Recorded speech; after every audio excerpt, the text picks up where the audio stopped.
मनसे अध्यक्ष राज ठाकरे यांच्या कुंभस्नानावरील वक्तव्यावरून आता भाजपचे नेते आक्रमक झाले. एवढीच हिंमत असेल तर बकरी ईदच्या दिवशी प्रश्न विचारा. मंत्री नितेश राणे यांनी राज ठाकरेंवर निशाणा साधला. तर राज ठाकरे त्यांच्या भूमिकेबाबत अल्पमतात आहेत असं सुधीर मुनगंटीवार यांनी म्हटलंय. आमचे बाळा नांदगावकर इथे त्या ह्याच्यातनं घेऊन आले, काय ते छोट्याशा कमंडलूमधनं पाणी घेऊन आले. म्हटलं मी नाही पिणार.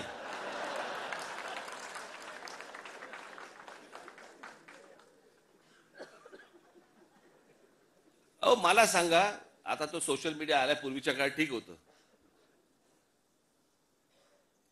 मी त्या सोशल मीडियावरती बघतोय माणसं तिथे आलेल्या बाया बिया हसतायत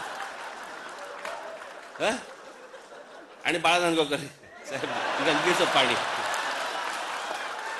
कोण पिईल ते पाणी. चला आत्ताच करोना गेलाय, कोणाला त्याच्याशी काही देणं घेणं नाही. 2 वर्ष झाले तोंडाला फडकी बांधून फिरले आणि तिकडे जाऊन जाऊन आंघोळ करतायत. कोण जाऊन त्याच्यामध्ये मला सांगा पडेल त्यात गंगेत. ह्यानं तिथे काहीतरी केलं ते मी इथे पितोय.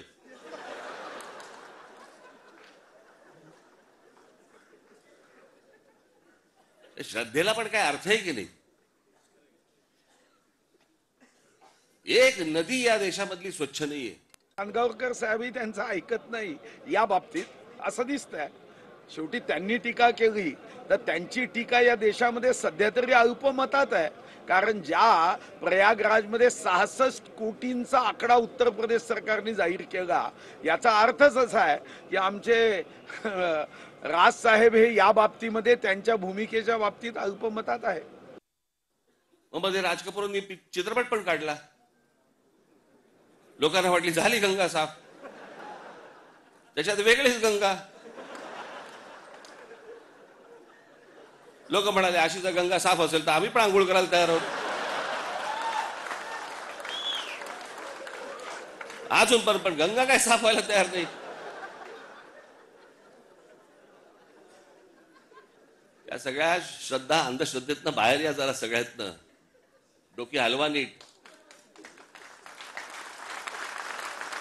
जेव्हा बकरी कापून जी घाण पाणी सोडलं जातं तेव्हा कोण विचारत नाही.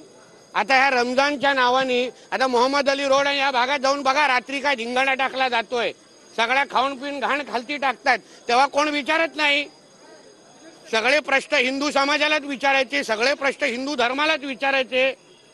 एवढीच हिंमत आहे तर बाकी सगळ्या ईदच्या टायमाला आणि बकरीदच्या टायमाला विचारा ना. मोहरमच्या टायमाला जेव्हा प्राण्यांवर सळ्या घातल्या जातात तेव्हा कोण विचारत नाही की का सळ्या घुसवतात.